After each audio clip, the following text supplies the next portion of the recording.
Hi this is प्रभात रंजनी और आज के इस वीडियो में हम बात कर रहे होंगे भैया JEE mains pre boards boards सारे ही कुछ आने वाले हैं।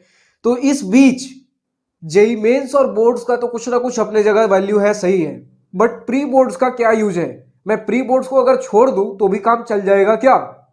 क्योंकि यार अभी जो इतना मेरे पास अभी पहाड़ टूट पड़ा है ना, मुझे लग रहा था जेई मेंस का डेट अप्रैल में होगा, अभी जेई मेंस तुरंत होने वाला है जनवरी में, उसके तुरंत बाद बोर्ड्स होगा, तो इतना सारा कुछ है, प्री बोर्ड्स देने के लिए मेरे पास वक्त नहीं है। तो क्या अगर मैं प्री बोर्ड छोड़ दूं तो सही रहेगा? सबसे पहले मेरा उन बच्चों से सवाल यह है कि प्री बोर्ड्स देते क्यों है, पता भी है? नहीं भैया, बस सारे लोग प्री बोर्ड्स दे रहे हैं तो मुझे लगा दे देना चाहिए, सभी लोग दे रहे तो ठीक ही कर रहे होंगे।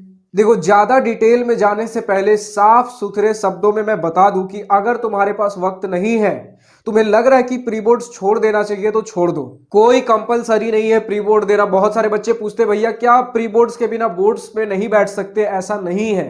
क्लास 12th के लिए प्री बोर्ड्स कंपलसरी नहीं होता है। प्री बोर्ड्स दिए बिना बोर्ड्स में नहीं बैठ पाएंगे ऐसा कहीं लिखा ही नहीं गया है। हाँ, 10th में थोड़ा हाइप बना देते हैं स्कूल वाले, लेकिन 12th में ऐसा कुछ नहीं है। कंपलसरी 10th में भी नहीं होता और 12th में भी नहीं होता। तो भैया प्री बोर्ड्स देते क्यों हैं? तो भैया क्या स्कूल वाले पागल है, बाकी सारे बच्चों के पास दिमाग नहीं है जो अपना सारा वक्त छोड़कर इस प्री बोर्ड्स के ऊपर ध्यान लगाए बैठे? यार प्री बोर्ड्स का भी एक मतलब है, इतने सालों से प्री बोर्ड्स चलते आ रहे हैं, बेवजह तो नहीं होगा ना।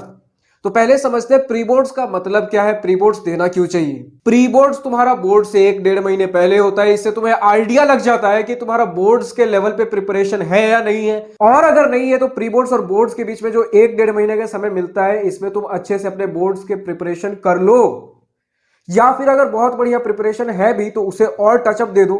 90% अगर बोर्ड्स में आ रहे होंगे प्री बोर्ड्स के बेसिस पर तो 95-99 लेकर के चले जाओ।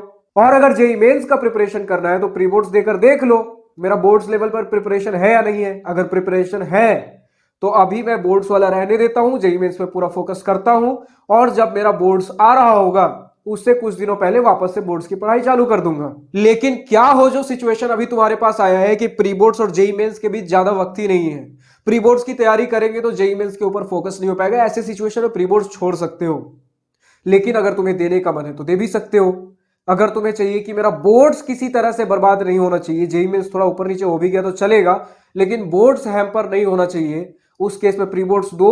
तुम्हें पता लगेगा बोर्ड्स के लिए प्रिपरेशन कैसी है कैसी नहीं है, और उसके अकॉर्डिंगली अपने बोर्ड्स पे फोकस करते हुए प्लान कर सकते हो चीजों को। लेकिन कुछ स्कूल ऐसे होते हैं जो प्री बोर्ड्स को कंपलसरी कर देते हैं, बिना प्री बोर्ड्स दिए, बिना प्री बोर्ड्स में एक मिनिमम स्कोर अटेन किए हुए तुम्हें बोर्ड्स देने ही नहीं देंगे। कुछ स्कूल हैं ऐसे। ऐसा क्यों करते हैं? क्योंकि यार उन स्कूल्स के रेप्यूटेशन है, या फिर वो अपना रेप्यूटेशन बनाना चाहते हैं। वो नहीं चाहते मेरे स्कूल से जो बच्चे पास आउट होकर के निकल रहे हैं, जो बच्चे मेरे स्कूल से बोर्ड एग्जाम में बैठेंगे, उसमें से कोई फेलियर हो, किसी का नंबर कम आए, वैसा नहीं चाहते। तो प्री बोर्ड्स में जब तक तुम एक अच्छा स्कोर अटेन नहीं कर लेते, तुम्हें बोर्ड में जाने ही नहीं देंगे, बार बार प्री बोर्ड दिलवाएंगे। तो कुछ स्कूल है जो इस तरह से प्री बोर्ड्स को कंपलसरी कर देते हैं। तो पहले अपने स्कूल टीचर से डिस्कस कर लो कि तुम्हारे स्कूल में तो ऐसा कोई रूल नहीं है। वैसे 95% केसेज में 12th में ऐसा कोई रूल नहीं होता है। 95 to 99% केसेज में 12th के स्कूल्स में ये रूल नहीं होता कि प्री बोर्ड नहीं दोगे तो बोर्ड में नहीं बैठने देंगे। इस तरह के ज्यादा सिनेरियोज क्लास 10th में देखने को मिलते हैं। तो बस बात इतनी सी बतानी थी कि प्री बोर्ड्स कोई कंपलसरी एग्जाम नहीं है, बस एक मॉक टेस्ट, जैसे जेई मेंस के लिए मॉक टेस्ट देते हो ना एग्जाम से पहले, जानने के लिए कि मेरा प्रिपरेशन हुआ है या सही से नहीं। अगर नहीं हुआ है तो थोड़ा और मुझे कहां बढ़िया करने का जरूरत है, उन सारी चीजों के लिए प्री बोर्ड्स है। तो देख लो, तुम्हें अगर देने का मन हो तो दे सकते हो, और नहीं देना हो तो भी वेल एंड गुड है।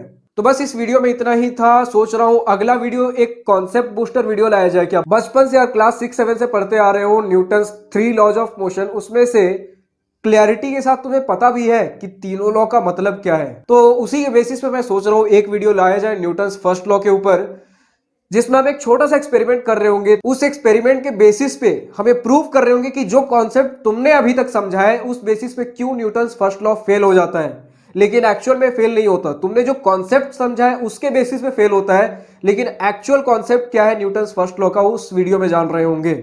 तो बस तब तक के लिए वीडियो को समाप्त करते हैं। अगर वीडियो पसंद आई हो तो लाइक शेयर सब्सक्राइब कर देना। Well, thank you for watching this video. Goodbye, have a nice day, wish you all the best for future, enjoy your journey.